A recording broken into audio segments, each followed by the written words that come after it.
যারা ক্ষমতায় বসে 32 কোটি দাম বের করে, আমি নাম বলছি না ডক্টর সহ, যারা মুসকি হেসে মনে করছেন মুক্তিযুদ্ধ পালিয়ে গেছে, আমি আজকে পরিষ্কার বলতে চাই মন্টু ভাইকে স্মরণ করে, মুক্তিযুদ্ধ পালায় নাই, মুক্তিযুদ্ধকে ব্যবহার পালিয়ে গেছে। মুক্তিযুদ্ধ আছে,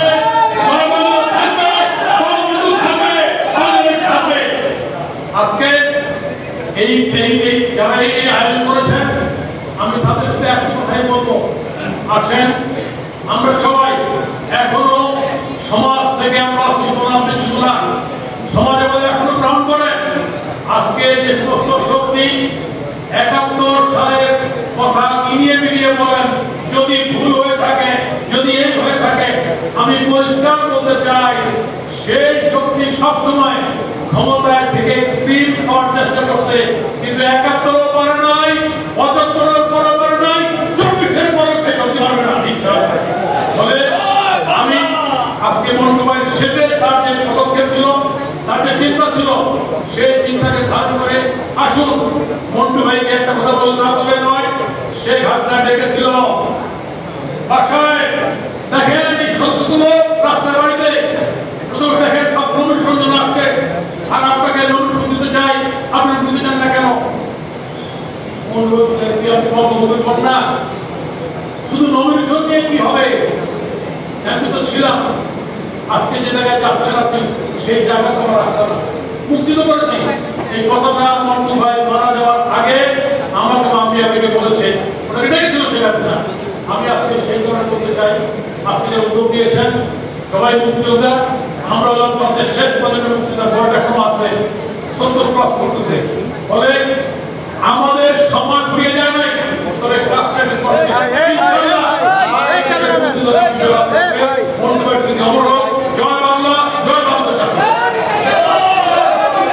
মুক্তিযোদ্ধা মানেই মুক্তিযুদ্ধ, মুক্তিযুদ্ধ মানেই বাংলাদেশ। কোন মুক্তিযোদ্ধা, আমি তখন ইন্টারমিডিয়েটের ছাত্র ছিলাম, আপনারা যারা প্রকৃত মুক্তিযোদ্ধা ছিলেন, প্রকৃত এই জন্যই বলছি, এখন নিবন্ধিত মুক্তিযোদ্ধার সময় 2 লক্ষের উপরে, এর ভিতরে ভুয়া কিন্তু আছে 2 ভাগ, গরিবের পয়সা নিচ্ছে। সুতরাং আমি সবসময় বলি প্রকৃত মুক্তিযোদ্ধা এখন সনদপ্রাপ্ত হলে মুক্তিযোদ্ধা নয়। এখন আমি বলব যে সেই মুক্তিযুদ্ধে যদি ডক্টর কামাল হোসেন বই লিখেছেন, সেই বইতে আমি বলছি এটাকে বলি জনযুদ্ধ। এবং ওই সময় মুক্তিযুদ্ধে জামাতে ইসলাম সহ 2টি রাজনৈতিক দল এই মুক্তিযুদ্ধের বিরোধিতা করেছিল, এবং প্রাদেশিক সরকারে জামাত ইসলামের 3 জন মন্ত্রী ছিল। তারা সিদ্ধান্ত নিয়ে পাকিস্তান আর্মির ক্র্যাকডাউনকে সমর্থন করেছিল। সেই 71-এর যদি গণহত্যা যেটা হয়েছিল, তার জন্য জামাত ইসলাম অবশ্যই দায়ী, কিন্তু আমরা সেই বিচার করতে পারি নাই। কারণ আওয়ামী লীগ সরকার ছিল, আওয়ামী লীগ না করলে সবাই মুক্তিযুদ্ধের বিরুদ্ধে ছিল। মুক্তিযুদ্ধকে রাজনীতিতে ব্যবহার করা হয়েছে, যার ফলে মুক্তিযুদ্ধের টার্গেট অর্থাৎ মুক্তিযুদ্ধ মানে শোষণ, নির্যাতন, গণতন্ত্র, আইনের শাসন, সুশাসনের জন্য সেটা লড়াই ছিল। স্বাধীনতা, ঔপনিবেশিক শাসনের মুক্তির জন্য লড়াই ছিল। আমরা কিন্তু সেই মুক্তি পাই না। এখন আপনি বলেন যে সেই 71 থেকে শুরু করে যতগুলো আন্দোলন হয়েছে, সব আন্দোলনে আপনার ছাত্ররা আন্দোলনে ছিল। 24 সালেও ছিল, 5ই আগস্টের পরিবর্তনের আগেও ছাত্ররাই আগে ছিল। কোন ছাত্র, এই যে প্রধান ভাই ফজলুল ভাই প্রেসিডেন্ট ছিল ছাত্রলীগের, জিজ্ঞেস করেন যত আন্দোলন হয়েছে কোন নেতা, কোন ছাত্র নেতা এত বিতর্কিত হয়? কোন নেতা কার্পেটে উঠে কিন্তু খাল খনন উদ্বোধন করে নাই, কোন নেতা মন্ত্রী হয় নাই, কোন নেতা এমপি হয় নাই, রাজনীতিতে দেওয়া হয়েছে।